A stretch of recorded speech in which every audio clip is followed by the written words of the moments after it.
In this video, I'm going to demonstrate the use of the rule NC in an old homework problem. So let's just see, what does NC do? NC says when you have the negation of a conditional, you can turn it into a conjunction. When you have the negation of a conditional, you can turn it into a conjunction.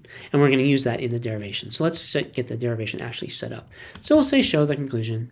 We could say assume ID, but we're not going to need to. We'll just pop in both of our premises. Let's have assume ID just for thoroughness. Okay, so previously when you were doing this derivation, you look at this and you would have to say, well, I can't do anything.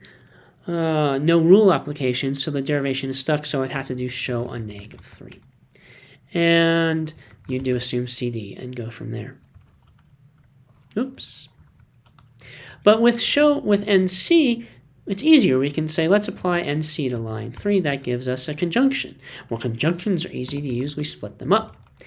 And now what can we do with P? Well, we can use it with 4. And now, well, there's another remote exponents, right? And if not Q, then R, and not Q, giving us R. And there's our direct derivation. Whoops. So that's really easy, right? Much easier than doing the subderivation.